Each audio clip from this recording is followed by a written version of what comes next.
झारखंड के सबसे बड़े अस्पताल रिम्स में इन दिनों देखा जा रहा है कि अतिक्रमण नगर निगम की ओर से हटाया जा रहा है, लेकिन जिस तरह से हटाया जा रहा है उस तरह से फिर से अतिक्रमण हुआ जा रहा है। रिम्स के डायरेक्टर की ओर से काफ़ी प्रयास किया गया, लेकिन नहीं मान रहे हैं।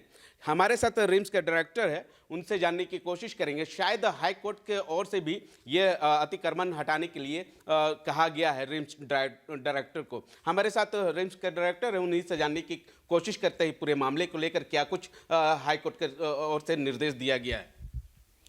देखिए, जैसा कि आप जानते हैं कि ऑनरेबल हाई कोर्ट में 2 PIL रिम्स को लेके चल रही हैं, यहाँ की दुर्व्यवस्थाओं को लेके और यहाँ की समस्याओं को लेकर। उसमें कई सारी हियरिंग्स हो चुकी हैं। उसमें बहुत सारे इंस्ट्रक्शन ऑनरेबल हाई कोर्ट ने खुद ही पास कर दिए हैं।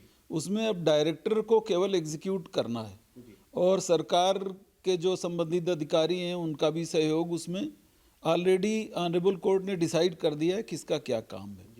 और इसी क्रम में जो है झालसा की भी टीम पूरी ऑनरेबल हाई कोर्ट ने भेजी थी और वो टीम पूरी इंस्पेक्ट करके गई है। फोटोग्राफ लेके 3 ऑनरेबल जजेस आए थे और मैडम जो चीफ हैं डिस्ट्रिक्ट जुडिशियरी की, वो भी आई हुई थी। उनकी ही अध्यक्षता में पूरी टीम आई थी। उन्होंने पूरा कैंपस इंस्पेक्ट किया।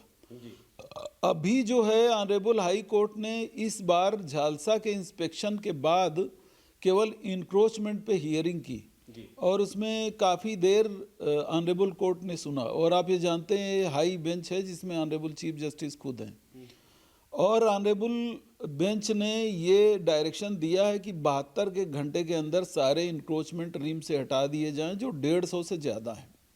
तरह तरह के इंक्रोचमेंट हैं यहाँ। ठेलिया और खोमचे तो छोड़ ही दीजिए, लोगों ने बाउंड्री तोड़ी हैं जगह जगह पे इंक्रोचमेंट करने के लिए। मेडिकल स्टोर चलाने के लिए बाउंड्रीज तोड़ी हुई हैं जगह जगह पे। कहीं बाउंड्री बनने नहीं दे रहे हैं रिलीजन के नाम पे, मंदिर के नाम पर। कहीं चाय के स्टॉल लगे हुए हैं कि ये तो फलाने टाइम हमको आवंटित हुई थी। कहीं फोटोकॉपी की मशीनें चल रही हैं। कहीं पराग डेयरी या वो जो दूध वाले जो वो डेयरी होती हैं जो झारखंड की है वो चल रही है। ऐसे कहीं कई मकान इनक्रोज्ड हैं जिनमें कोई अलाटमेंट नहीं है। तो इस तरह की सारी कई बिल्डिंग्स जो डिलेपिटेटेड थी जिनको बुलडोज करना था वो तक इनक्रोज्ड हैं। तो अब ऑनरेबल हाई कोर्ट के डायरेक्शन में ऑनरेबल हाई कोर्ट ने सारा डायरेक्शन क्लियर खुद ही कर दिया है कि कौन क्या काम करेगा। स्टेट ऑफिसर जो है वो नोटिस इशू करेंगे और जो मीडिया प्रभारी हैं उनका अनाउंसमेंट पूरा करवाएंगे। वो लगातार चल रहा है और डिस्ट्रिक्ट प्रशासन अगर नहीं खाली होता है तो डिस्ट्रिक्ट प्रशासन जबरियन मतलब फोर्सफुली खाली करवाएगा। तो अब सारी कार्रवाई चल रही है। हम लोग लगातार उसमें जैसे ही ऑनरेबल हाई कोर्ट का डिसीजन आया हमने तुरंत एक मीटिंग बुलाई, हमने एक कमेटी बना दी और लगातार उसकी मॉनिटरिंग कर रहे हैं। सारे नोटिसेस चस्पा कर दिए गए हैं, अनाउंसमेंट करवाया जा रहा है माइक से और 72 घंटे में जो लोग नहीं खाली करेंगे नियमानुसार बलपूर्वक अधिनियम के अनुसार ऑनरेबल हाई कोर्ट के डायरेक्शन पर खाली करवा लिया जाएगा। और कुछ लोग अभी ये कहते पाए गए हैं कि हम खाली कर देंगे, लेकिन जैसे ही ऑनरेबल हाई कोर्ट का आदेश है तो खाली कर देंगे और हम फिर कब्जा कर लेंगे। तो उन लोगों को मैं आपके माध्यम से बता देता हूं कि इस बार ये संभव नहीं हो पाएगा। अगर आप दोबारा कब्जा करेंगे तो आप देखेंगे फिर, क्योंकि अब इस बार ऑनरेबल हाई कोर्ट के डायरेक्शन है, बस आपका केवल नाम भेजने की जरूरत पड़ेगी। ये भी कहा जा रहा है कि जो सफ़ेद पोस्ट के कारण जो है कोई बिल्डिंग भी कब्जा कर रखे हैं, उन लोगों के द्वारा बोल रहे हैं कि हमारे पास जमीन कागज भी है इस जमीन का।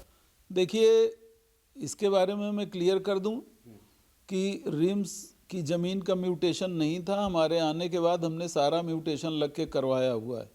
अब जो भी आज के दिन सरकारी दस्तावेजों के अनुसार और सरकारी तंत्र के अनुसार और सीओ के अनुसार और अवेलेबल पत्रावलियों के अनुसार जो ज़मीन रिम्स के कब्जे में है और रिम्स में जिसका म्यूटेशन भी हो चुका है, उसमें अगर कोई दावा करता है तो या तो वो दावा गलत है और अगर वो दावा सही है तो वो अभी तक हमारे पास तो कुछ आया नहीं है। हमारे पास उसकी, और अगर हमारे पास नहीं तो ऑनरेबल कोर्ट से स्टे लेके आ जाए जिसको इस बात का डर है कि भाई ये कोई गलत इविक्शन न हो जाए।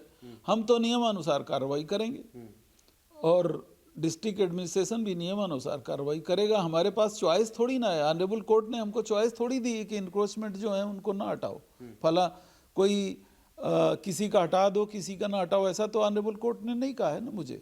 तो जो हमारे पास कागज हैं, कागज के हिसाब से तो आप चलोगे, सरकारी दस्तावेज हैं उसी के हिसाब से तो चलोगे आप। तो जो हमारे पास अवेलेबल रिकॉर्ड है, दस्तावेज है, जबरदस्ती किसी के साथ नहीं की जाएगी, ज्यादती किसी के साथ नहीं होगी। जो ऑनरेबल कोर्ट का आदेश है नियमानुसार कार्रवाई होगी। अगर किसी के पास कोई वैलिड डॉक्यूमेंट है तो कोर्ट में पेश करके वहाँ से एग्जम्पशन ले सकता है। जी, अभी भी काफ़ी लोगों को अंडर में जो है अतिक्रमण कर रखे हैं और उन लोगों के द्वारा कहा जा रहा है कि जिस तरह से मंदिर के विवाद में हुआ था उस तरह से काफ़ी लोग भी हैं किनारे किनारे जो है रिम्स परिसर में जो है अवैध जो कब्जा कर रखे हैं, उन लोगों को किस तरह से रिम्स डायरेक्टर की ओर से या हाई कोर्ट के निर्देश के बाद किस तरह से हटाया जाएगा? देखिए, मैं कोई अधर्मी इंसान नहीं हूँ। जिन मंदिरों को लेके वो कब्जे कर रहे हैं मंदिर के नाम पर, उसमें ऑलरेडी गवर्निंग बॉडी का पुराना डिसीजन है स्टेट कमेटी के थ्रू कि ऐसे पूजा के स्थल उनको डिस्टर्ब नहीं किया जाएगा।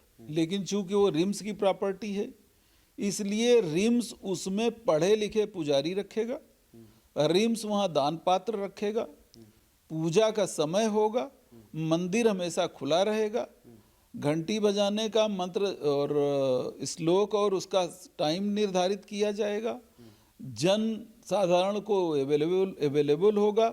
दान पात्र में जो दान आएगा उसमें कुछ ऐसे मरीज भी आ जाते हैं जिनके पास आयुष्मान कार्ड नहीं है, लाल कार्ड नहीं है, उनका इसी पैसे से, वैसे तो यहाँ तक ज़्यादातर चीज़ें फ्री हैं लेकिन जो कुछ ऐसा होगा, बहुत सारी ऐसी जगहें आ जाती हैं जहाँ पैसे की ज़रूरत होती है, उन मरीजों को या उन लाचार लोगों को इसी पैसे से, इसी दान से मदद की जाएगी। रिम्स डायरेक्टर का साफ साफ कहना है अगर आप लोग अतिक्रमण कर रखे हैं तो रिक्वेस्ट है आप लोग हटा लें, नहीं तो रिम्स डायरेक्टर की ओर से सख्त कार्रवाई की जाएगी। अब देखना होगा कि रिम्स डायरेक्टर की ओर से जो लोग अतिक्रमण कर रखे हैं उन लोगों के ऊपर क्या कुछ कार्रवाई हो पाती है या नहीं, यह आने वाला समय ही बताएगा। सहयोगी